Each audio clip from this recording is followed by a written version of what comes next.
Saravana bhava pahi mam Subramanya Subramanya Subramanya Rakshamam. Saravana bhava pahi mam Subramanya Subramanya Subramanya Rakshamam. Ramarchitaya Ramarchitaya Ramarchitaya pahi mam Krishnarchitaya Krishnarchitaya Krishnarchitaya Rakshamam.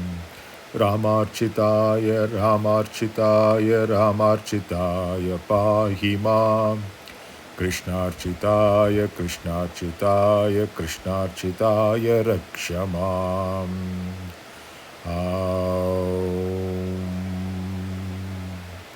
Aum. Aum. Jai Hind, folks. Wish you a brave, courageous, and valorous skanda-śaśti. Jai Shri Ram.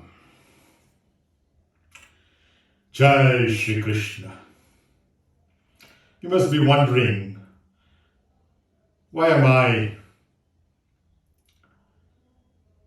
saying victory to Krishna and Rama on the day of skanda-śaśti? Well, as much as many religious and political people, especially those who are motivated, would not like this connection, but it does exist, my dear friends. So, despite it being a skanda-śaśti kavasam, what I'm going to predominantly quote from today is our two itihasas, RāmāyaN and Mahabharata. And there is a profound reason for this. Both of them mention skanda, whose Shashti Vrata we've been celebrating for the last 6 days. I alluded to it during our Deepavali series, that right after the Deepavali Amavasya, on the first day, when we did the Govardhan Puja and Balipadyami, told it was also the starting day or the first day of the 6-day Vrata in honor of our own valor, our courage, our conviction, our bravery, our warrior-like nature, not to fight with the enemies outside. That of course can be done, but the prerequisite, the war within, has to be won. So let me start with śrīmad Bhagavad Gītā, verse 10:24. As many of you might know, chapter 10 is about the vibhūti yoga, and you see vibhūti over here. The bhasma is also called as vibhūti, which is a special kind of an element. In certain temples like Ujjain, simha-mukhan, this is made out of the funeral pyre of human beings. But most of us mellowed down human beings wear the vibhūti or bhasma, the ash, which is formed by burning cow dung. Yes, cow dung, as we know, has multiple antiseptic and antibacterial properties, antiviral too, and is used for many different purposes, one of which is to dry it, burn it, and use its ash as the vibhūti, like I am doing right now. And that vibhūti yoga is chapter 10 out of the 18 chapters of the śrīmad bhagavad gītā, which in turn is a part of our second itihasa, which is Mahabharata. So in other words,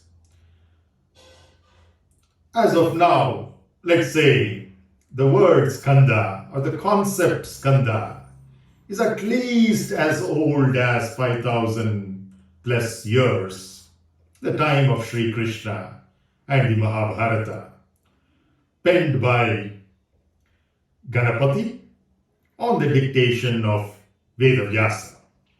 So what does this shloka number 24 of the Vibhuti Yoga say? Purodasam cha mukhyam mam viddhi partha brahaspatim senaninam aham skanda-śaśti sarasamasmi sagaraha. This is a series of shlokas in which Sri Krishna is talking about what he is, which means what our attractiveness operating from the Sahasrara Chakra is. When you operate from your Sahasrara Chakra and I operate from my Sahasrara Chakra, we are such a magnetic personality that we are akin to the best of the best in every field. And the fields referred to here are that amongst the teachers and the learned, I am Brihaspati, you are Brihaspati, when you operate from your Sahasrara as Sri Krishna with the same magnetic personality. And the most important phrase comes for us for this context of today is Senaninam aham skanda-śaśti, the second line, first half, which refers to the fact that amongst all the warriors, the commanders-in-chief of the armies, navies, and air forces, remember we're talking of a time way beyond the RāmāyaN when there was a Pushpaka Vimana, so air forces cannot be ruled out. So Senani-nam-aham skanda-śaśti refers to the fact that Krishna is saying 5,500 years ago that amongst all the warriors and commanders-in-chief of all the military forces, the defense forces, I am Skanda. And Skanda is a name of Subramanya, Saravanabhava, Kartikeya, Murugā, Kumara, the second son of Shiva and Parvati. That's as far as the sugar-coating stories go. But in reality, it is I who am Shiva. When I bring down my consciousness a step below, then I become Parvati. And these two together give rise to a few steps below Skanda. Though I'm bringing down my level of consciousness, the very fact that this is born out of me makes it better than me, for evolution continues. And that's why this very same Skanda, which originates from my consciousness as Sahasrara, becomes a teacher for me at the Sahasrara as Shiva Guru at Swami Malai, which we discussed just a few days back. This Tuesday, that's tomorrow, is very special, not only because it is skanda-śaśti, but the skanda-śaśti coincides with Mangalavara or Sevvai-kiழமை or a Tuesday, which is associated with Mars, Kuja, Angaraka, the one who protects the Anga, the parts of the body, mind and intellect, BMI, toolkit. The protector of that is Angaraka, bodyguard. And that is Martian, represented in our solar system by the planet Mars, also happens to be one of the grahas or the consumers. located at our Swadhisthana chakra. But a reflection of that is what we observe through telescopes as the planet Mars orbiting around the sun outside. The real thing is right here, responsible for our reproductive system in the physical body and all other types of valorous, courageous activities that we engage in over here. And what does Sri Krishna say? Amongst the avatars, we know that the avatar, 8th avatar of Krishna is over here, the 9th of Buddha and the 10th of Kalki are over here, at the Matru-Pitru and the Guru Gayatri chakra. So what we are talking about from here is that Sri Krishna says, amongst all the warriors, I am Skanda. So in other words, the same principle, exactly the very same principle that is Sri Krishna operating from here, is an avatar of Vishnu operating from here, and when it operates as a warrior or a commander, it is Skanda. And the fact, which is even more significant, is that if Krishna were to mention Skanda, obviously Skanda existed much before Sri Krishna. That's why he knows about this concept. And he mentions this, though he may know the future and he could be talking about the future too, the very fact that Arjuna is exposed to it shows that Arjuna should be aware of it as a warrior himself, an inspiration for him, having received the Pashupatastra from Shiva himself. The son of Shiva is of course well known to him. So you think this is 5,500 years old at least? Of course. But some more flashback, my dear friends. We go into a period 7,700 years ago, the time of Sri Vālmīkī Maharishi, whose birthday, Vālmīkī Jayanti, we celebrated just a few weeks ago. And I would like to read to you a translation of just 2 shlokas out of the 24,000 that are there. This is just part 1 of the book, by the way. 24,000 shlokas by the very first poet of humanity, Vālmīkī. And in that also, there is a reference to Skanda, Kumara, Kartikeya. So obviously, he's even more ancient than that. Yes, that's the ancient nature of these concepts which enable us to move forward to our source, to evolve back towards our source. We have devolved from our source. We have to evolve back to it. Every breath, every inhalation is life, is birth. Every exhalation is death. And in between, we take on all these multiple roles. As long as we are aware that these are temporary roles, it's great. If we get stuck up to it, then it's called aham-kārā. And that's a characteristic especially of our first 3 chakras of Mūladhara, Swadhisthana, Manipura, when we are devas, any one of the 33 crore deities, which can be classified into 3 levels. One led by Ganesha, one led by Kartikeya, another led by Dharmashastra Ayyappa. So when we are any one of these deities, then there's a huge risk of aham-kārā. So, in our evolution, we talked about the 7 lower chakras below the Mūladhara during the Deepavali series. Those of you who haven't seen it, go ahead and take a look at that.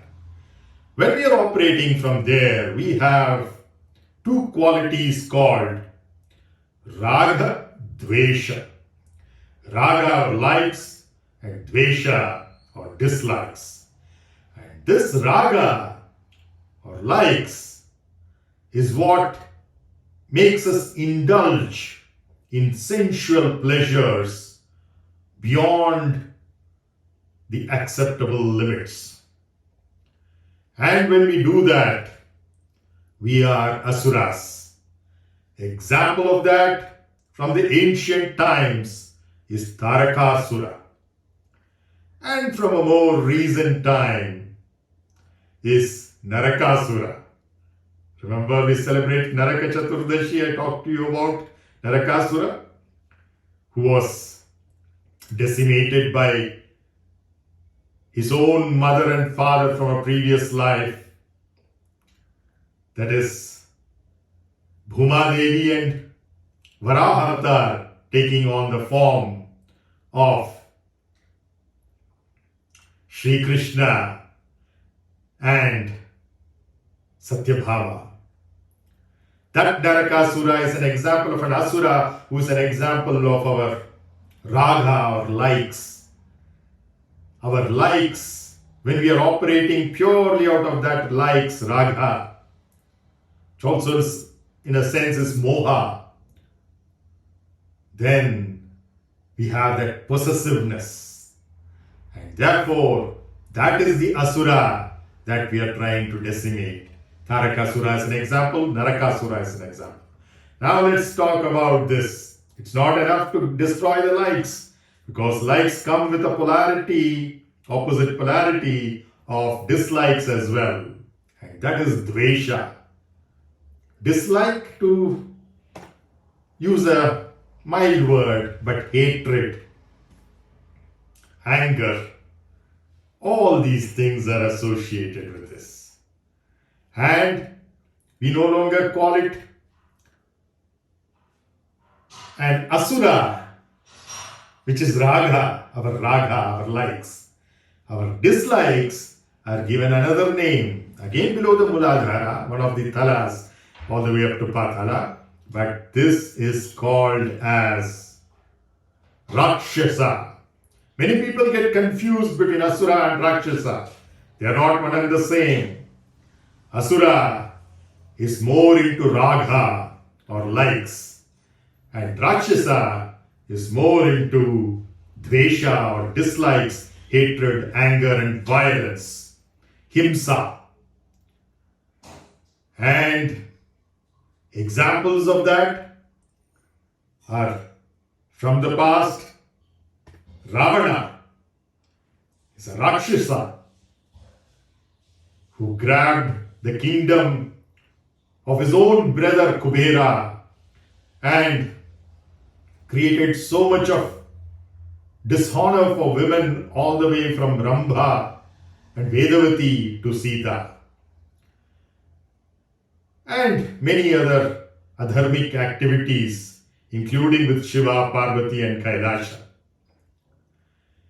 Now, another example of it is even more ancient than the 7,700-year-old Ravana, and that is simha-mukhan. Yes, Tarakasura we finished here. Next is simha-mukhan. So Tarakasura is nothing but our protective nature of trying to protect ourselves, survival instincts, and out of that, likes coming in and living in luxury. Now, simha-mukhan is a lion face. Simha is lion, mukha is the face. So, simha-mukhan refers to the lion-faced. And that lion face is taking on a different identity to what we really are, and getting stuck up with it. An actor getting stuck up with the role played. So that is associated with dvesha. Our dvesha is what is symbolized in a story form as the sugar coating as simha-mukhan. Ravana and simha-mukhan are both rakshasas. And then when we get rid of both Tarakasura and simha-mukhan. Job is not yet done. Yes, we have crossed all the 7 thala lokas, all the way from Patala to Athala, and come to the Muladhara chakra of Ganesha. But even if we are there, or in the Swadhisthana of Kartikeya, or the Manipuraka of Dharmashastra, Ayyappa, still we are in the Rajasic Gunas. And there is a third enemy to get rid of. One we said were likes, those are a-surās. Second we said were dislikes, those are rakshasas. Now we have come to these 3, Muladhara, Swadhisthana, Manipura. There is still an enemy to get rid of, and that is aham-kārā. Aham-kārā, mama-kārā, i-ness and my-ness. The people translate this just as ego, but that's a fall guy. We try to blame something outside. No, this is inside. The pride that we have of I and mine, which is what is called as aham-kārā and mama-kārā. Now that is a characteristic of all the devas, the 33 crore devas including Indra. So Indra is an example of our aham-kārā, of our mama-kārā. And another example of that, far more ancient, is sūra-padman. Skanda is born. The very purpose of taking that form for us was to get rid of Tarakasura, that is our likes, raga, to get rid of simha-mukhan, our dislikes, dvesha, and that's not all. The third one, which is aham-kārā, mama-kārā, in the form of sūra-padman. That's why we are calling him, and this event in tiru-send-ūr, as sūra-samhāram. What does samhāram mean? Destruction, demolition, dissolution. Of what?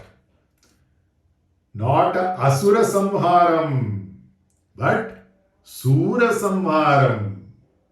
And sūra, sura, refers to the devas. Yes, we have to get rid of the devas too. That identity is what is causing so much of pride and arrogance in us, of aham-kārā and mama-kārā.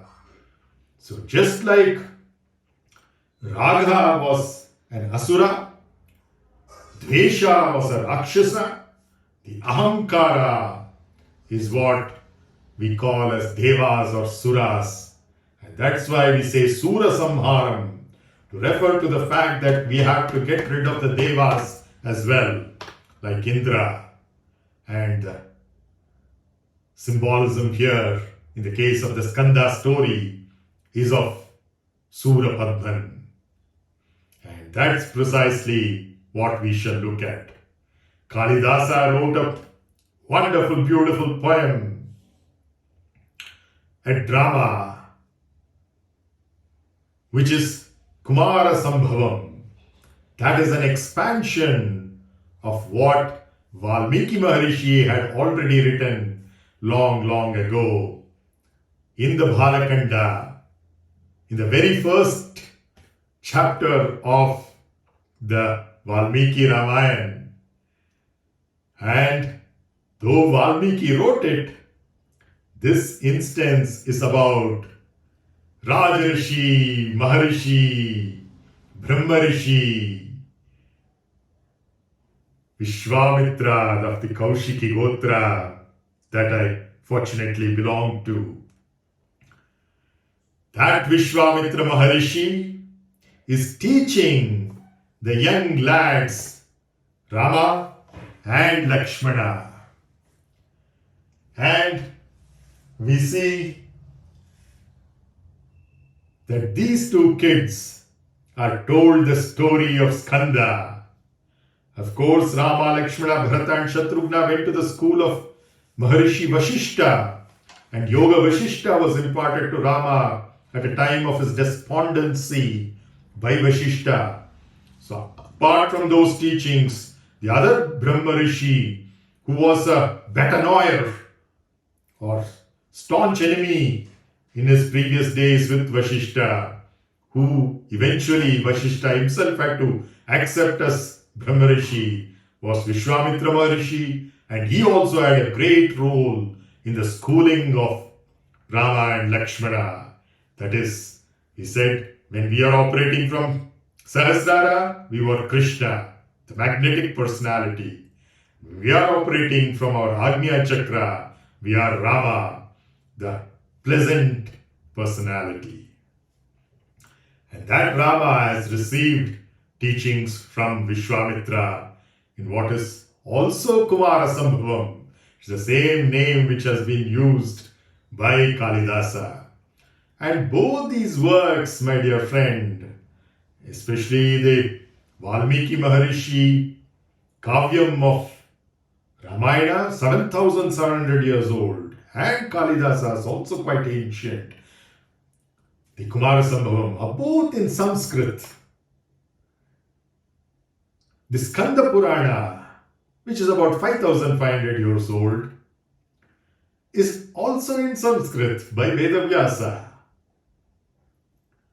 So, the very first mentions of Skanda, Kumara, Kartikeya, apart from a few instances in the Vedas, which is also, of course, in Veda Bhasha very close to Sanskrit, except for the intonations,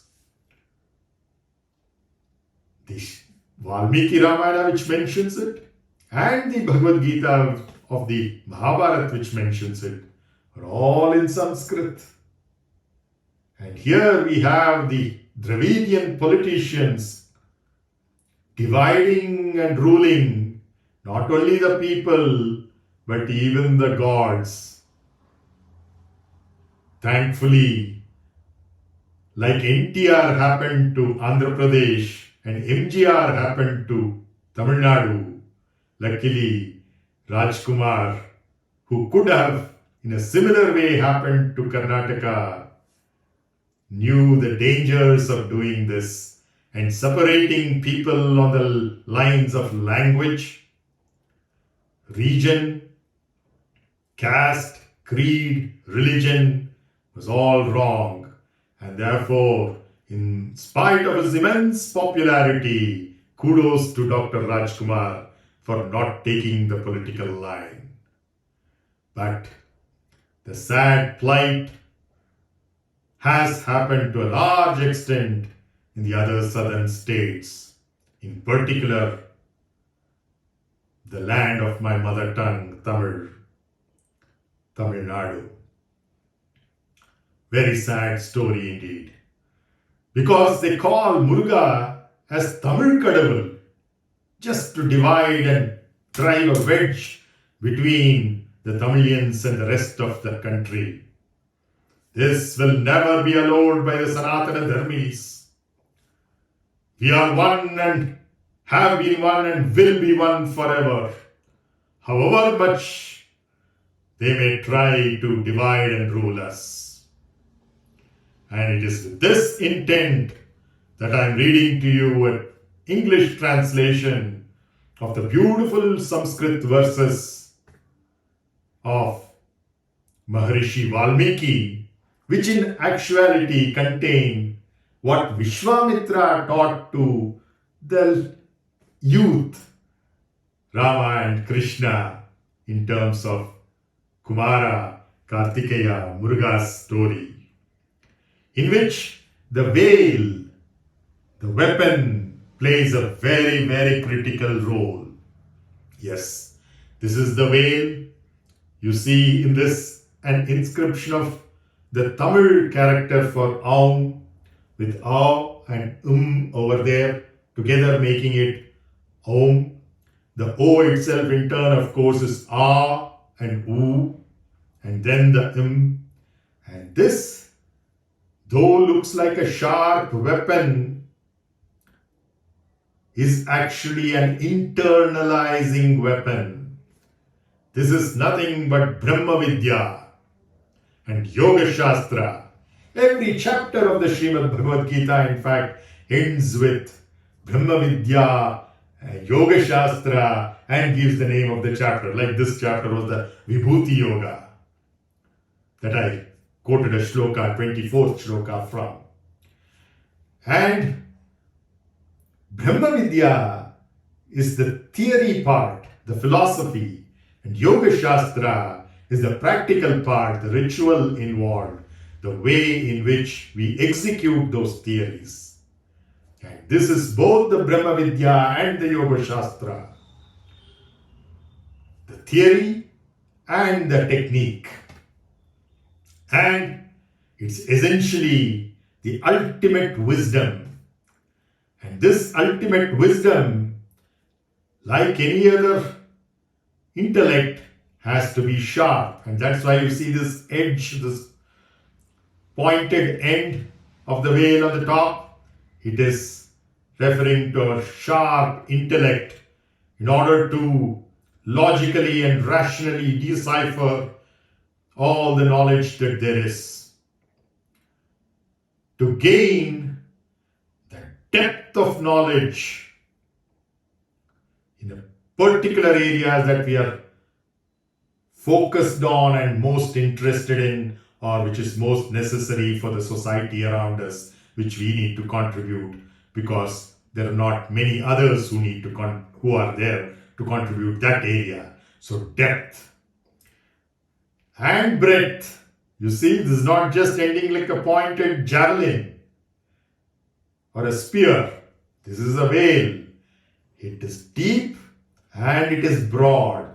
So the breadth of knowledge is also important. While you go focus and specialize in particular areas of your interest and societal needs, you should also know where it fits into the entire society. Therefore, the breadth of knowledge is also very, very critical. And when it comes to wisdom, which is orders of magnitude more significant than knowledge or information, this becomes all the more critical. The sharp intellect alone is not sufficient. It might be sufficient for knowledge, but you have to go beyond that, the breadth and the depth. And that's what this veil refers to. And it is received by Saravana Bhava at our Swadhisthana Chakra, by our valor, by our courage, from who else but our perception, Ajna, that is Ma Kali that you see over here. Mother Kali that you see over here. She, as Parvati, is the one who gifts this veil to the Swadhisthana Chakra. The Brahma Vidya goes there. And that same Brahma Vidya comes back from Murugā to where the Trishul is, Saravana Bhava, to Shiva. Saravana Bhava, the son becoming the Guru. The child is the father of man. Now, the far more significant things that we recognize from these stories when we dive deep.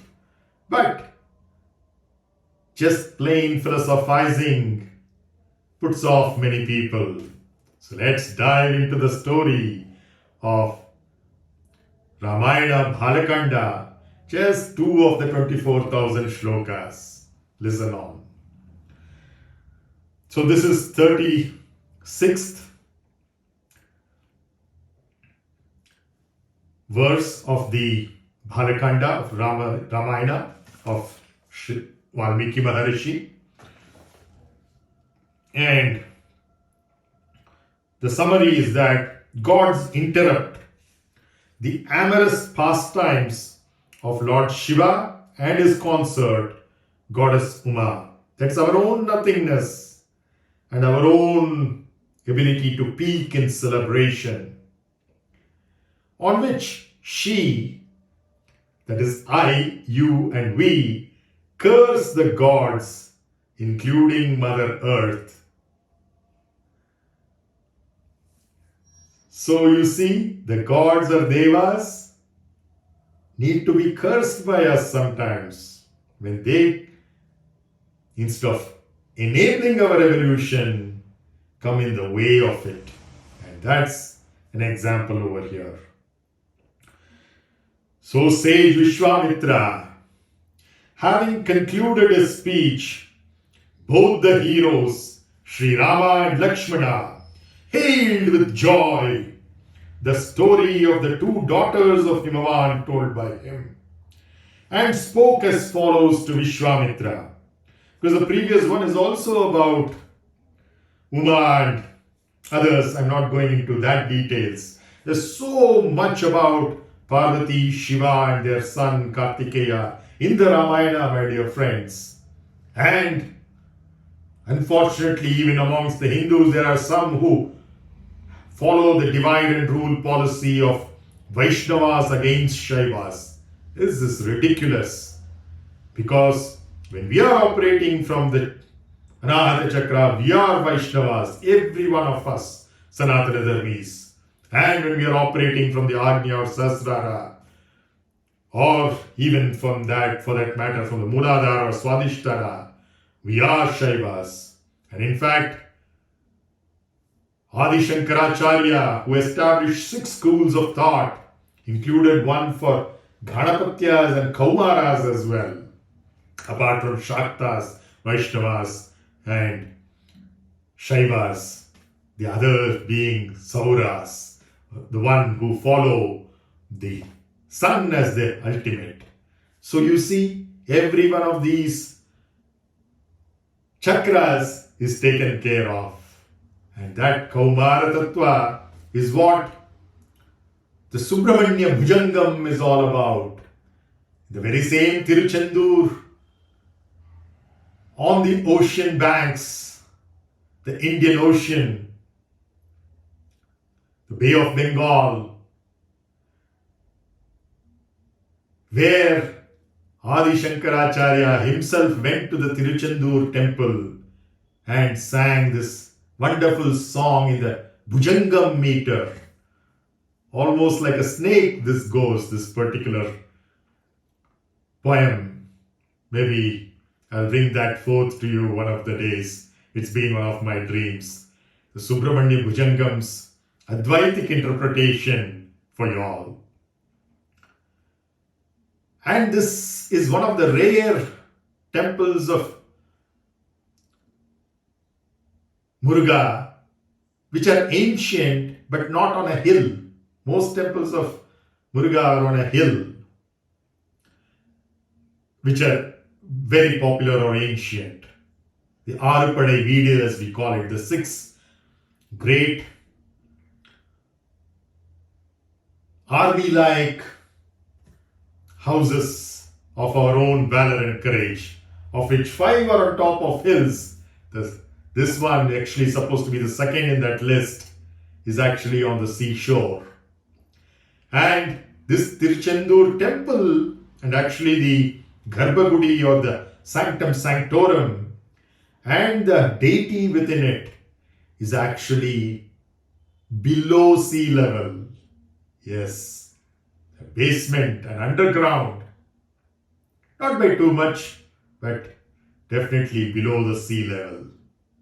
And shows where our roots are, where this samhāram needs to take place, of our rāgha, that is Tarakasura, of our dvesha, which is sūra-padman, and our aham-kārā, mama-kārā, which is sūra-padman. All of these need to be vanquished by being at a vantage point, and that is below the earth. Thanks to Ganesha and the Muladhara offering us that. And that's why even Adi Shankaracharya's Bhujangam on Subramanya starts with a shloka for Ganesha. and ends with a falashruti, of course. That's for another day. But now back to RāmāyaN. So, I'm just giving you that portion which is of significance to Kartikeya, murugā. There's a lot about Shiva and Parvati too, which I'm skipping. So as I said, Vishwamitra, the foremost of sages, and to him, Rāmā and Lakshmana state, "You have narrated, holy sir, this most excellent story, capable of conferring merit on those who hear it. Be pleased now to give a detailed account of Ganga, the elder daughter of Himavan, flowing from our head when we are Shiva, relating to her celestial and earthly career. Since you know these details, with what motive did that world-purifying stream choose to wash all the three regions of heaven, earth, and the space intervening them? How did the Ganga, which take a threefold course, come to be known as the foremost of rivers? With what achievements is she associated in the three worlds? O knower of Dharma, what is right?" While Sri Rama, a scion of Kakustha, was speaking thus, Vishwamitra, who claims asceticism as his only wealth, narrated in extenso in the midst of the rishis that accompanied him the whole story as follows.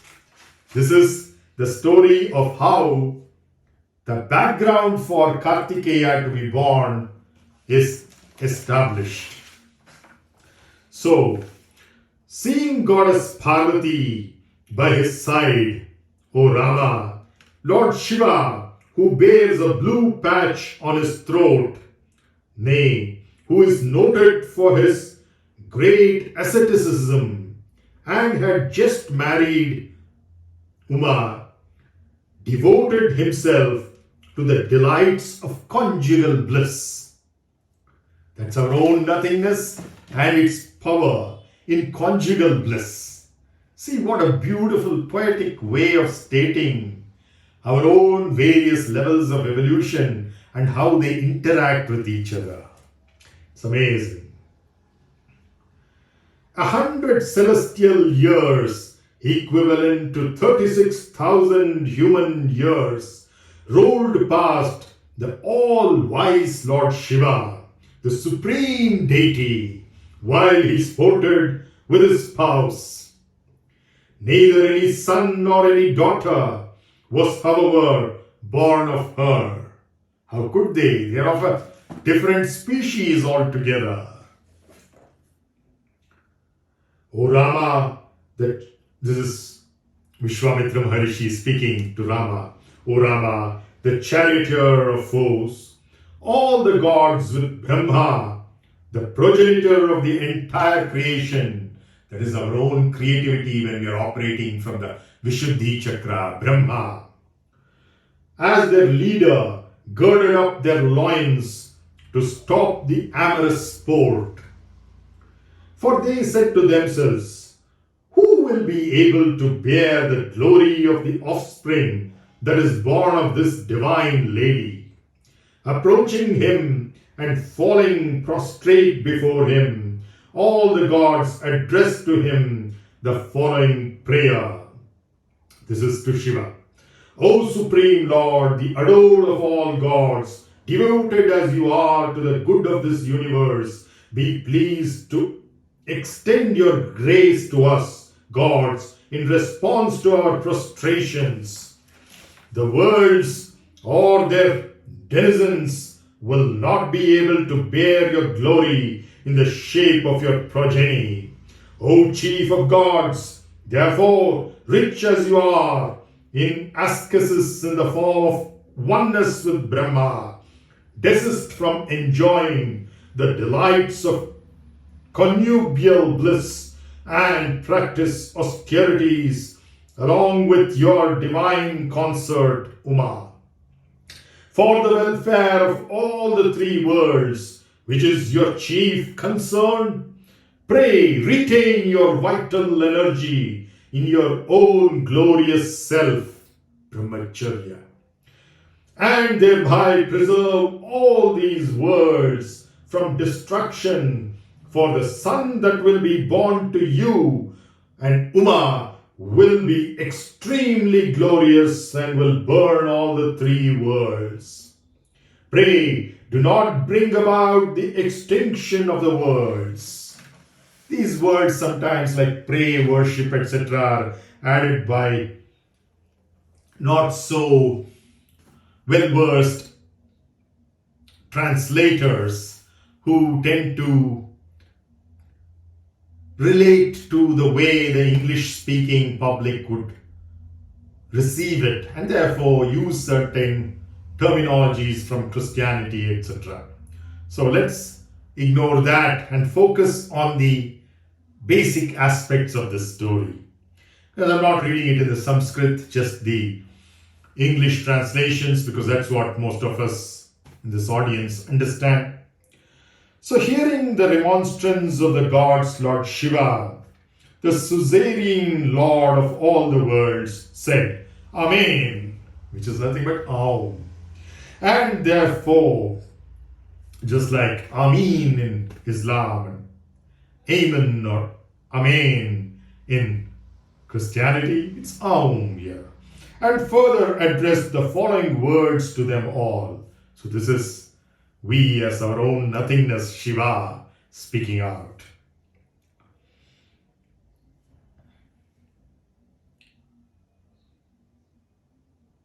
I, along with Uma, shall retain our vital energy by dint of our very glory, retentive power. Let the terrestrial globe, as also the other worlds, O gods, live in peace, free from fear of destruction. But who shall receive that vital fluid of mine, unsurpassed as it is, which is already shaken from its seat in the heart? Tell me this, O jewels among gods. Questioned thus by Lord Shiva, the gods thereupon replied to Lord Shiva, whose ensign bears the device of a bull, Vrishabha-vahana. Earth, who is capable of holding everything, will indeed receive the vital fluid that has got dislodged so far. Addressed thus by the gods, the Almighty Lord Shiva, the ruler of gods, let fall a seed, by which was covered the entire globe, including the mountains and forests. Thereupon, fearing lest the earth may be cracked by being covered all over by the powerful seminal fluid of our own nothingness, the gods further addressed the following invocation to the god of fire, Agni, that feeds on the sacrificial offerings, accompanied by the wind god Vayu. I already told you this is the axis of Agni and Vayu, the southeast and the northwest. So accompanied by the wind god and mobilized by him, Agni was supposed to suck the mighty seed of Rudra, the god of destruction. Concentrated by fire, assisted by the wind god, Agni now got consolidated into a white mountain, all of the semen of Shiva, and was subsequently transformed into a thicket of white reeds. Sara. Sara is the word, Sanskrit word for reeds. And Saravana is the reed forest. And Bhava is born. Saravana Bhava is reed forest born. Saravana Poigai is the river or water body in that Saravana, in that reed forest. So, this is very dramatic, amazing story. It's a lot of Advaitic wisdom in every word of it, leave alone every sentence and paragraph and shloka after shloka. And we are just taking the very basic essence of that. And it's putting me off to a dizzy state of samadhi that I'm trying to overcome and come down and be with you all just to share this lovely story and go to that state, my natural state, once I'm done reciting this for you. Accompanied by the wind god and mobilized by him, Sakyu, the mighty seed of Rudra, the god of destruction, concentrated by fire, assisted by the wind god, it now got consolidated into a white mountain and was subsequently transformed into a thicket of white reeds, resplendent as fire and the sun, in which was born the exceptionally glorious Kartikeya. Murugā Saravana Subramanya Tvel Muruganukku Arohara Jnanadandayappanikki Arohara Shringara Veranukku Arohara Sadachara Muruganukku Arohara Kanda Kadirvela Maida Marinarikane நீதத்துவமானி ஏவத்துறையானி போதத்தையவானே போதை தருவானே நாதத்துணியோனே ஞானக்கடலோனே கோதற்றமுதோனே கூடற் பெருமாளே வசனமிகு வேற்றி மரவாதே மனது துயராற்றில் விழாதே இசமையில் சதாட்சரம் மதராலே பசுபதி சிவாகியம் உணர்வோனே பழனி மர வீட்டு மிகவாழா வருக முருக முருகா வருக. ஓம் சரவண பவாய நமஹ. ஓம் சுப்பிரமணியாய நமஹ. ஏறும் மயிலேறி விளையாடும் முகமொன்று, ஈஸ்வருடன் ஞான மொழி பேசும் முகமொன்று, கூறும் அடியார்கள் வினை தீர்க்க முகமொன்று, குன்றுருவ வேல்வாங்கி நின்ற முகமொன்று, மாறுப்படை சூரனை வதைத்த முகமொன்று, வள்ளியை மனம் புணர வந்த முகமொன்று, ஆறுமுகமான பொருள் நீ அருளல் வேண்டும், ஆதி அருணாச்சலம் அமர்ந்த பெருமாளே. பக்தியால் யாருடை பலகாலம் பற்றியே மா திருப்புகழ் பாடி முத்தனாமாறனை பெருவாழில் முக்தியே சேர்வதற்கருள்வாயே. உத்தமா ஞான குணனையா ஒப்பிலா மாமணி கிரிவாசா வித்தகா ஞான சத்தினி பாதா வெற்றி வேலாயுத பெருமாளே. துதிப்போர்க்கு வல்வினை போம் துன்பம் போம், நெஞ்சில் பதிப்போர்க்கு செல்வம் பழித்து கதித்தோங்கும், நிஷ்டையும் கைகூடும் நிமிரருள் skanda-śaśti கவசந்தனை அமரரிடம் தீர அமரம் புரிந்த குமரழி நெஞ்சே குறி. ஷஷ்டியை நோக்க சரவண பவனார் சிஷ்டருக்கு உதவும் செங்கதிர்வேலோன், பாதம் இரண்டில் பொன்மணி சதங்கை கீதம் பாட கிங்கிடி ஆட மைய நடனம் செய்யும் மயில் வாகனார். வருக வருக முருகா வருக, வருக வருக முருகா வருக, பள்ளி தேவியானை சமேத வருக.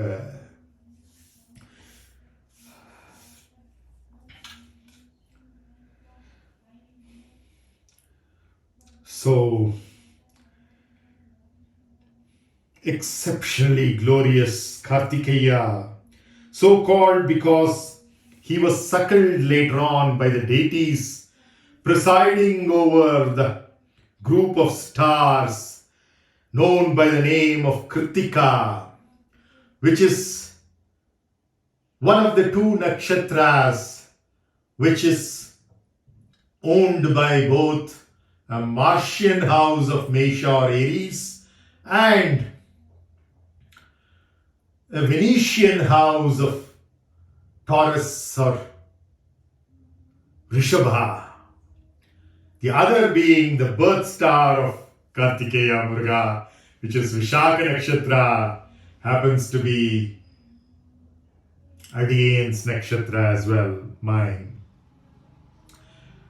This time, of course, it is again shared between the Martian Scorpio or Vrishchika and the Venetian Libra or Thula. Kritika is owned by Surya. The nakshatra is owned by Surya. While vi-śākhā, the nakshatra, is owned by Brihaspati, Guru, Devaguru, who also apparently invoked Subramanya at tiru-send-ūr. It's not just Adi Shankaracharya in recent times, maybe 1200 years ago, more than 2000 years ago, you never know.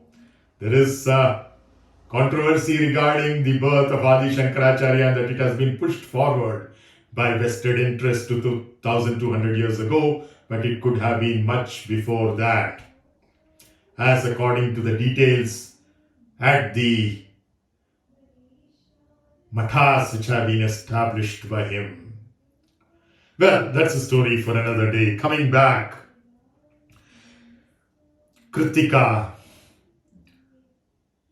The 6 damsels of Kritika Nakshatra were the ones who suckled with their breast milk Kartikeya, and therefore this name for him. Highly delighted in mind on that occasion, the gods, including the hosts of rishis. Remember, all of this story is now being told by none other than Vishwamitra Maharishi to the youthful Rāmā and Lakshmana who are hearing this wonderful story.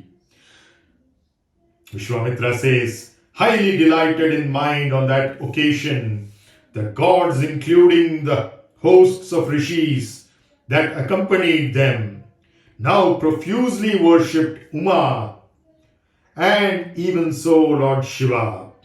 Thereupon Uma, the daughter of Himavān, with eyes bloodshot through anger, pronounced an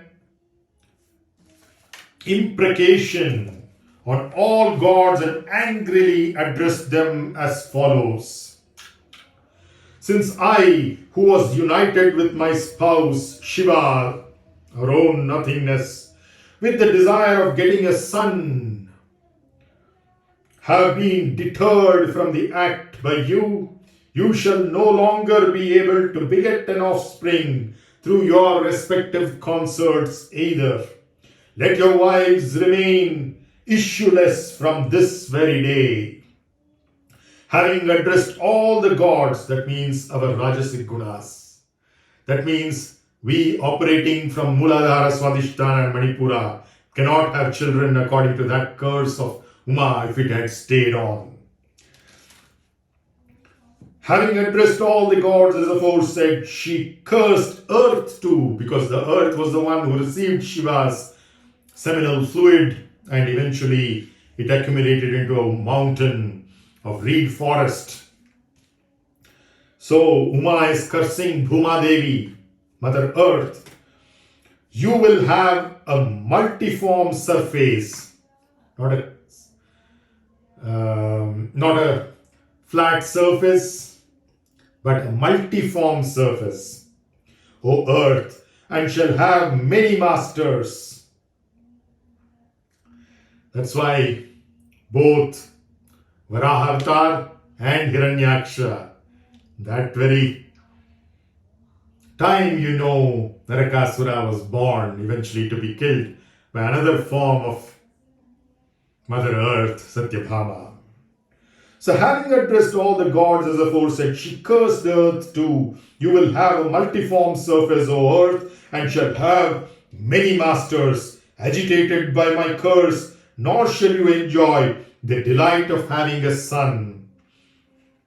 The demon Naraka, the son born of the union of Mother Earth and with her consort, Lord Vishnu, manifested as the divine boar, was later on killed by the same Lord in the form of Sri Krishna.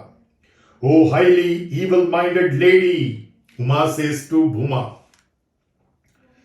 That is, we at the Agnya Chakra are saying to ourselves at the Mooladhara. O highly evil-minded lady, since you do not wish that I should have a son, seeing all those gods tormented by the curse of his spouse, Lord Shiva, the ruler of gods, prepared to proceed in a westerly direction.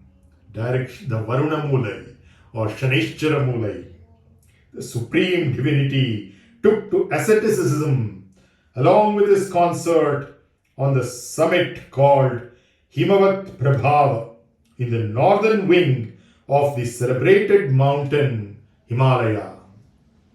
In this way have I told you, O Rama, a detailed account of goddess Uma, daughter of Himavan. Now hear from me, along with Lakshmana, the story of the origin of Ganga too. Thus ends Canto 36 in the bāla-kāNDé of the glorious RāmāyaN of Vālmīkī, the work of a rishi and the oldest epic. Now we come to Canto 37, Saptatrimshaha sargah, a detailed account of Kartikeya's birth through Ganga. Yes, Ganga is coming into the picture now. Already it was Uma, it was Bhuma Devi, the Mother Earth, and now we are going to talk about, we already talked about Kritika also, we'll talk about them in more detail, but before that, Ganga. At that time, while the divinity, Lord Shiva, was busy practicing austerities along with his consort goddess Uma, the gods, along with Indra, their ruler, and accompanied by the god of fire Agni as their leader, approached our own creativity Brahma at the Vishuddhi Chakra, the progenitor of the entire creation. We are mother to the entire universe. Every moment we create it, and every other moment we recreate it. So,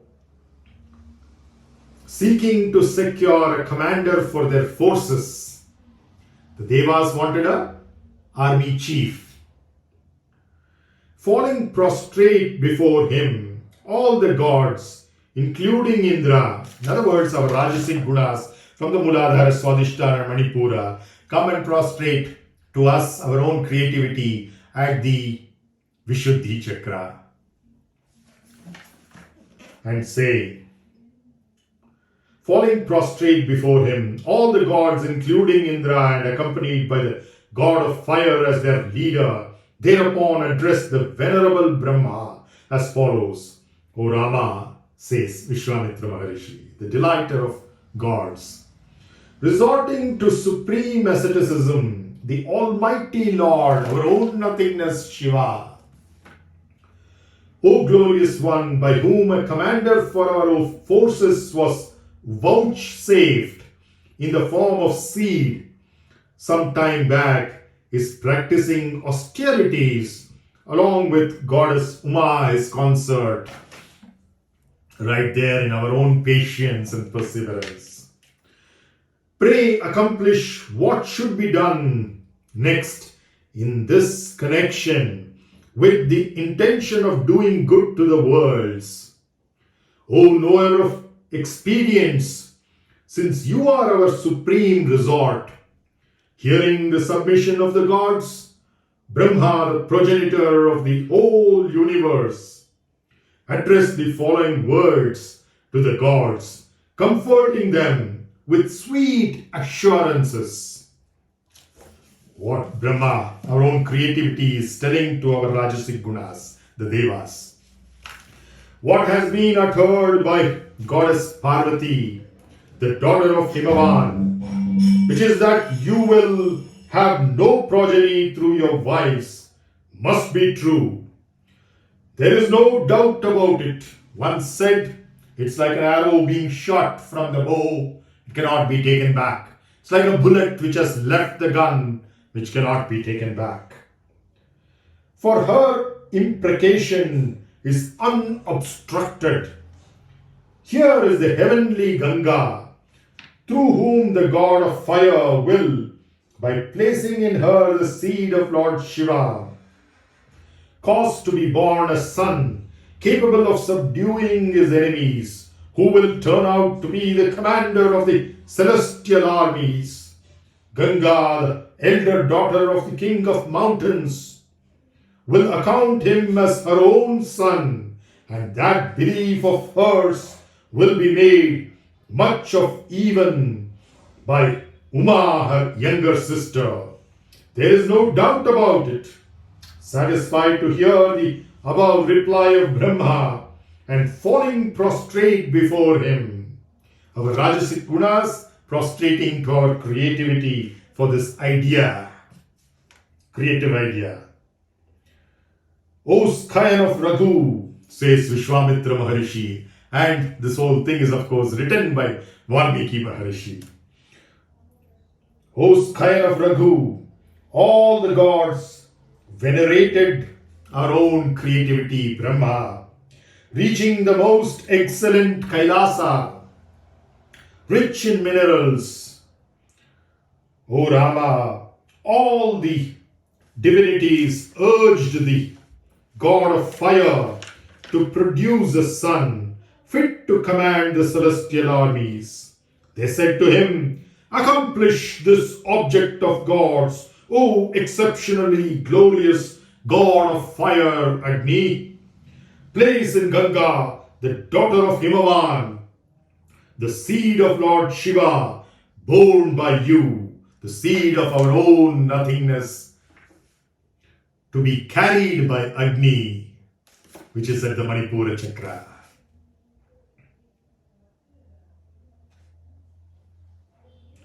Making a promise to the gods to accomplish their aforesaid purpose, and approaching the heavenly Ganga, the god of fire prayed to her, or rather invoked her as follows.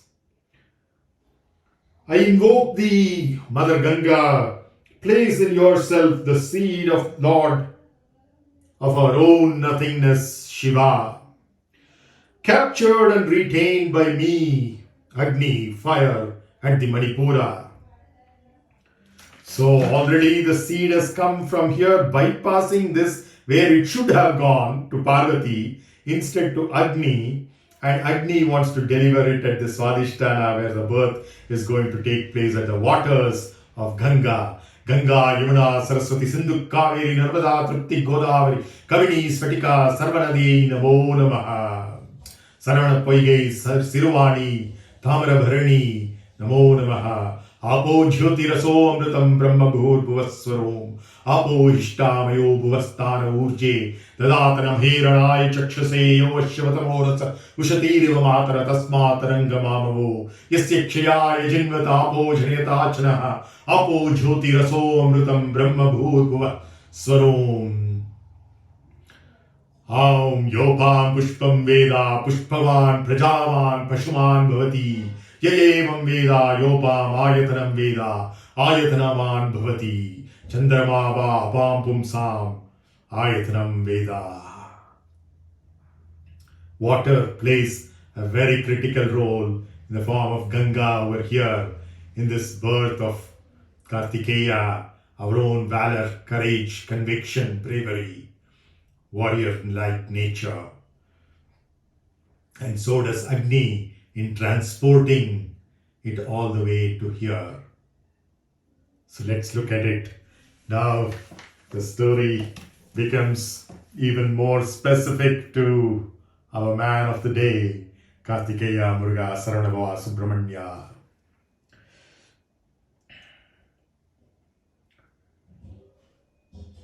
Hearing the aforesaid request of the god of fire, for such is the pleasure of gods, the celestial river Ganga assumed an ethereal living form, beholding her exquisiteness of form. The seed of Lord Shiva melted on all sides. Remember, it had accumulated into a mountain, solidified. Now it melted on just the view of the beauty of Mother Ganga's feminine form. melted on all sides. The god of fire, Agni, that is we at our Manipuraka chakra, impregnated Ganga, that is again we at our Swadhisthana chakra. So we at our, you, I, me, ourself, operating from our Manipura chakra, are impregnating ourselves operating from the Swadhisthana chakra. The god of fire then impregnated Ganga on all sides in such a way that all her veins were saturated with the seed, the semen, the seminal fluid of our own nothingness. O Skayan of Raghu, Raghuvamsha is what Rāmā belongs to, and that's how Vishwamitra is addressing Rāmā and Lakshmana according to Vālmīkī Maharishi's poem, the very first poem of humankind. Burning with that fiery seed and with her mind extremely agonized, Ganga thereupon spoke as follows to the celebrated god of fire, the leader of all the gods. I am unable, O shining one Agni, to bear the seed of our own nothingness, Lord Shiva, intensified by thine own fire as well. The god of fire, who consumes the offerings intended for all gods, made the following reply to Ganga. This seed may kindly be discharged on this offshoot of the Himalayas. Hearing the aforesaid suggestion of the god of fire, the exceptionally glorious Ganga, for her part, expelled from her veins that very moment that most resplendent seed of our own nothingness. O sinless Rāmā, says Vishwamitra Maharshi, Brahmarshi, since it emerged from the body of Ganga, a granddaughter of Sumeru, a mountain of gold, it shone accordingly as molten gold of the purest type. Its residue that fell on earth turned into gold and silver of matchless splendor. Due to the very severity of its heat, even distant areas were converted into copper and iron. Its dross turned into tin and lead on the earth. In this way, on reaching the earth, the seed of our own nothingness, Lord Shiva, grew to be various metals. See the origin of metals and metallurgy, material science. The moment the seed was deposited on earth, really speaking, the entire thicket of white reeds referred to in verse 18 of Canto 36, which we already read, along with the white mountain, was irradiated with its splendor and turned into gold. From that time onward, O Skayan of Raghu, gold which shines like fire, came to be known as Jata-rūpa, because it was at that time that its splendid form was brought to light. So, any story, if you see golden jewelry, it has to be after this. Historically, this is the time when alchemy or conversion of other materials into gold and other metals happened. It's a very, very scientifically historic incident that is being related some 1,700 years ago, but many, many millions of years ago, this thing happened. And that's what Vālmīkī Maharishi has presented to us through this. From that time onward, O Skayan of Raghu, gold which shines like fire came to be known as Jata-rūpa, because it was at that time that its splendid form was brought to light. O tiger among men, and the grass, the creeper plants, the trees and the gulma all turned into gold, the Midas touch. by the contact of that seed. Thereupon the hosts of gods, along with Indra their ruler, brought together the boy thus born, as well as the Kritikas, the female deities, presiding over the group of 6 stars, forming the constellation of that name, in a body for the purpose of suckling the baby with their breast milk, having arrived at a sublime understanding that the babe in question, this kid said, that the babe in question would be the son of them all, and determined accordingly, they synchronously suckled the boy as soon as he was born. Thereupon all the gods said, the boy will be celebrated in all the 3 worlds, heaven, earth, and the space intervening them. That's basically all the 7 top chakras and the 7 bottom chakras that we're talking about, which we described in detail on Chaturdashi of Naraka earlier. And he will be celebrated in all 3 worlds as what? As the son of the Kritikas, Kartikeya. There is no doubt about it. Hearing the aforesaid utterance of the gods, which was so agreeable to them, the Kritikas bathed the babe that had first trickled down in the form of seed from the body of our own nothingness, Lord Shiva, and again on its oozing from the womb of Ganga, shone with supreme effulgence like fire. The gods named the mighty-armed son of the Kritikas, who was effulgent as fire, O scion of Kakutstha, as Skanda, from the root skand, to flow, because he had slipped from the womb of Ganga.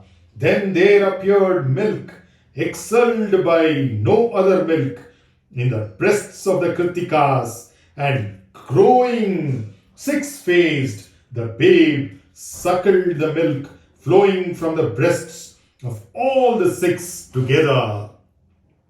Having suckled their milk only for a day, the boy, though tender of body, grew so powerful even then that he gradually conquered by sheer dint of his might several divisions of the demon army.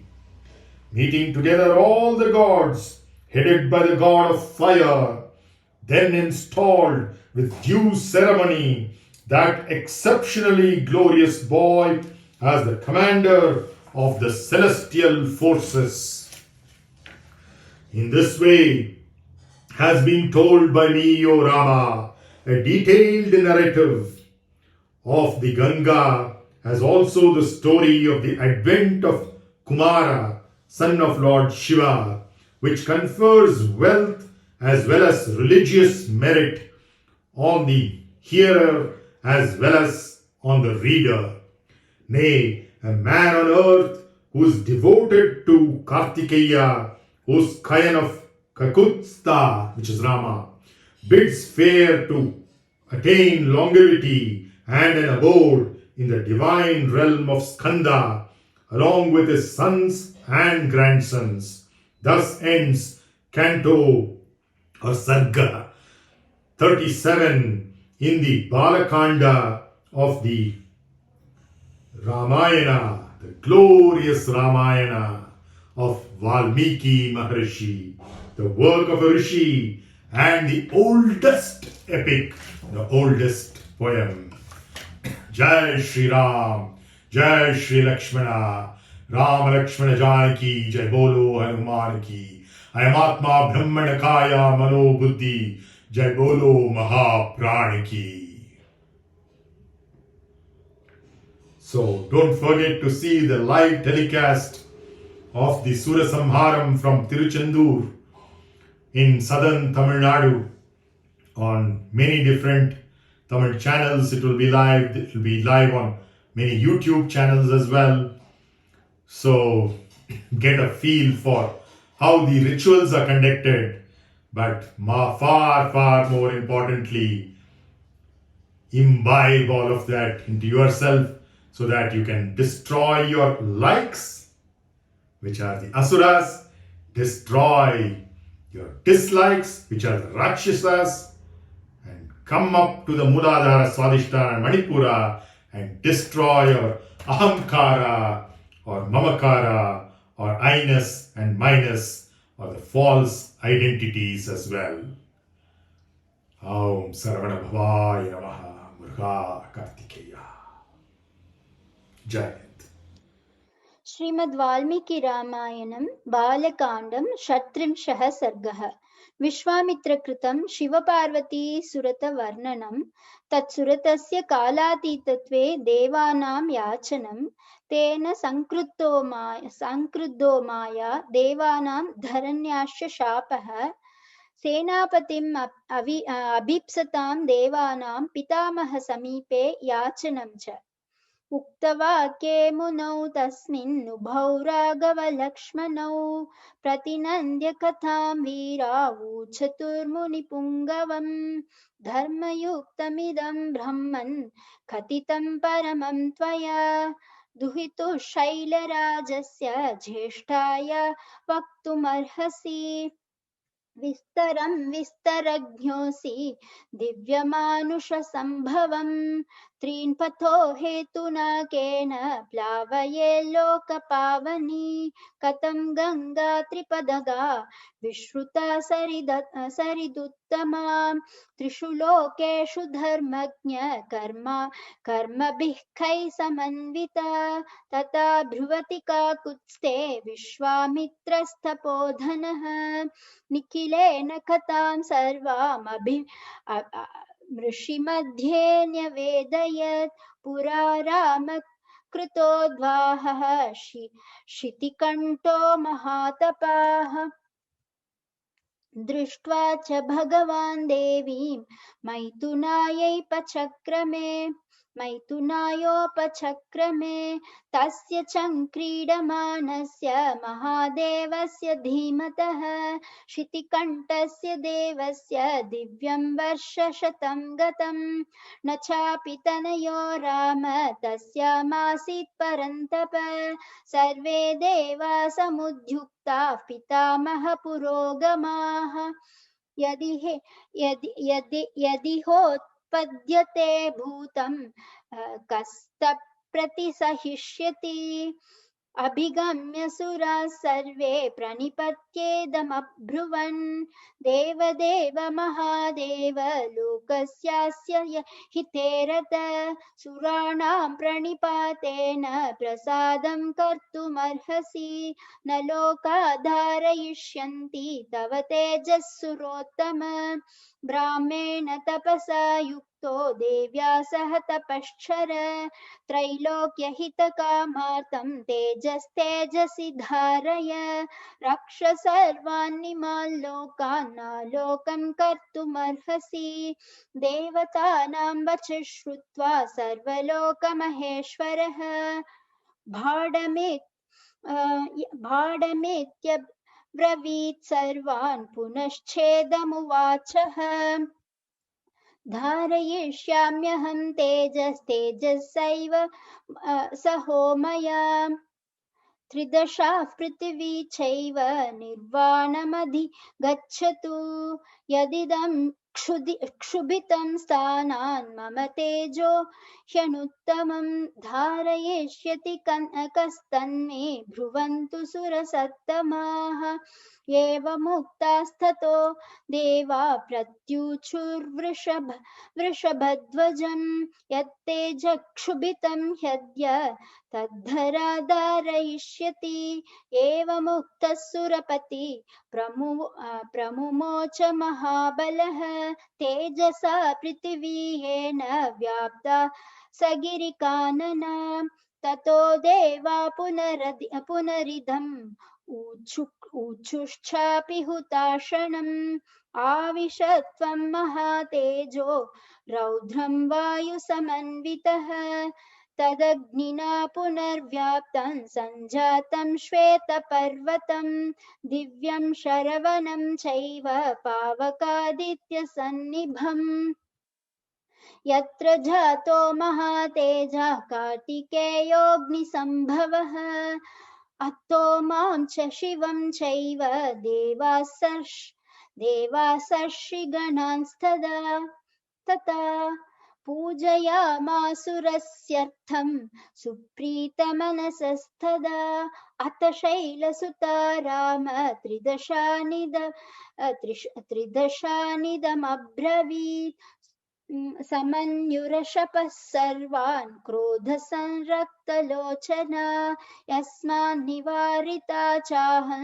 संघता पुत्रकाम्यया अपत्यं स्वेषु दारेषु नोत्पादयितुमर्हथ अद्य प्रभृति युष्माकं अप्रजा सन्तु पत्न्यो न जनयिष्यन्ति अद्य प्रभृति चात्मजान् एवमुक्त्वा सुरान् सर्वान् शशाप पृथिवीमपि अवनेनैकरूपा त्वं बहुभार्या भविष्यसि न च पुत्रकृतां प्रीतिं तत्क्रोधकलुषीकृता प्राप्स्यसे त्वं सुधुर्मेघो मम पुत्रमनिच्छति तान् सर्वान् पीडितान् दृष्ट्वा सुरान् सुरपतिस्तदा गमनायोपचक्राम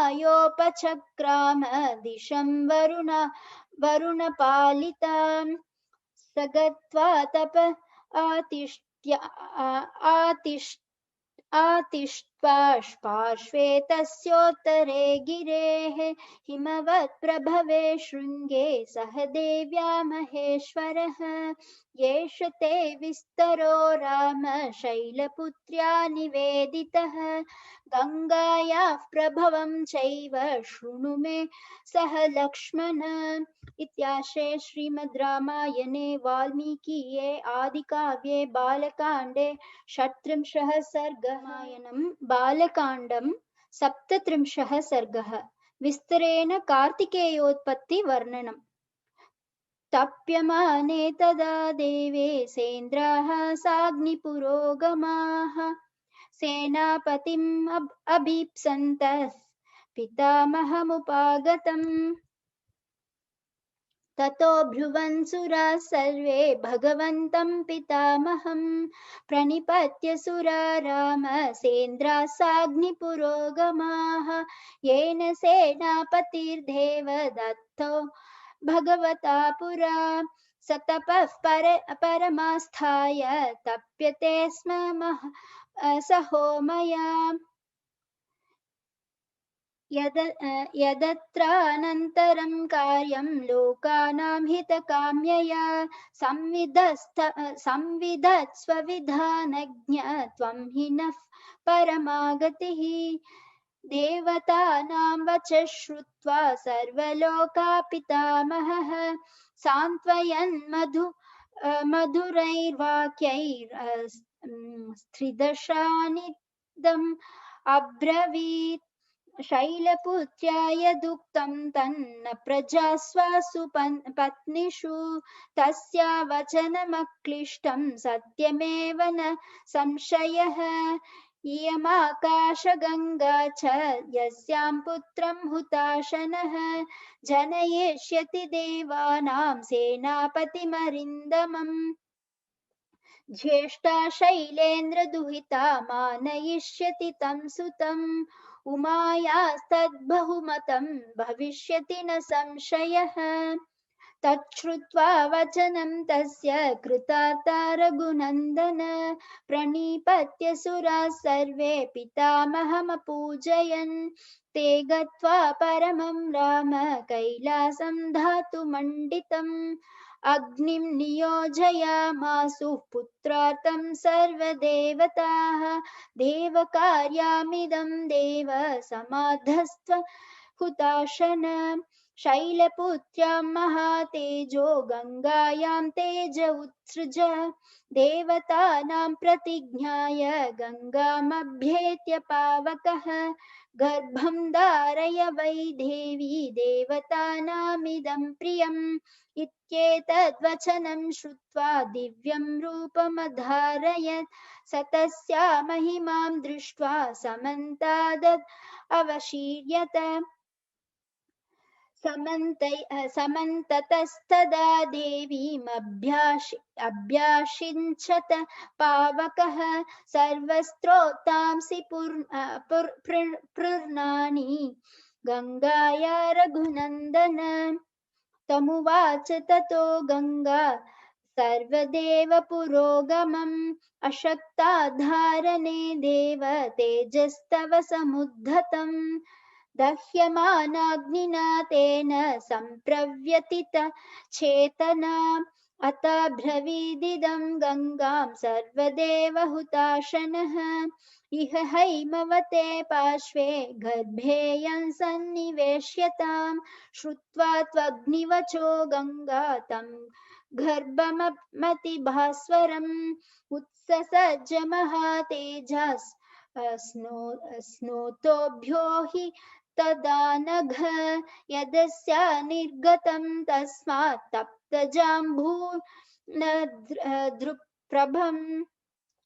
जाम्बूनदप्रभम् यदस्या निर्गतं तस्मात् तप्तजाम्बूनदप्रभम् काञ्चनं धरणीं प्राप्तं हिरण्यम् अतुलप्रभं ताम्रं कार्ष्णायसं चैव तैक्ष्ण्यादेवाभिजायत मलं तस्याभवत् तत्र त्रयुषी सकमेव च तदेतद्धरणीं प्राप्य नानाधातुरवर्धत निक्षिप्तमात्रे गर्भे तु तेजोभिरभिरञ्जितं सर्वं पर्वतसन्नद्धं सौवर्णमभवत् वनं जातरूपमिति ख्यातं तदा प्रभृति राघव सुवर्णं पुरुषव्याघ्र हुताशनसमप्रभं तृणवृक्षलता सर्वं भवति काञ्चनं तं कुमारं ततो जातं सेन्द्राः सह मरुद्गणाः क्षीरसम्भावनार्थाय कृत्तिका समयोजयन् ताक्षीरं जातमात्रस्य कृत्वा समयमुत्तमम् ददुः पुत्रोऽयमस्माकं सर्वासामिति निश्चिताः ततस्तु देवताः सर्वे कार्तिकेय इति ब्रुवन् पुत्रस्त्रैलोक्यविख्यातो भविष्यति न संशयः तेषां तद्वचनं श्रुत्वा स्खन्नं गर्भपरिस्रवे स्नापयन् परया लक्ष्म्या दीप्यमानं यथानलम् स्कन्दयित्यब्रुवन् देवा स्खन्नं गर्भपरिस्रवे कार्तिकेयं महाबाहुं काकुत्स्थज्वलनोपमं प्रादुर्भूतं ततः क्षीरं कृत्तिकानामनुत्तमं षण्णां षडाननो भूत्वा जग्राहस्तनजम्पयः गृहीत्वा क्षीरमेकाग्ना सुकुमारवपुस्तदा अजयस्त्वेन वीर्येण दैत्यसैन्यगणान् विभुः सुरसेना घनपतिम् अभ्यषिञ्चन् महाद्युतिम् ततस्तम् अमराः सर्वे समेत्याग्निपुरोगमाः एष ते रामगङ्गाया विस्तरो विहितो मया कुमारसम्भवश्चैव धन्यः पुण्यस्तथैव च भक्तश्च यः कार्तिकेये काकुत्स्थभुवि मानवः आयुष्मान् पुत्रपौत्रैश्च स्कन्दसालोक्यतां व्रजेत् इत्याश्रे श्रीमद् रामायणे वाल्मीकिये आदिकाव्ये बालकाण्डे 37 सर्गः।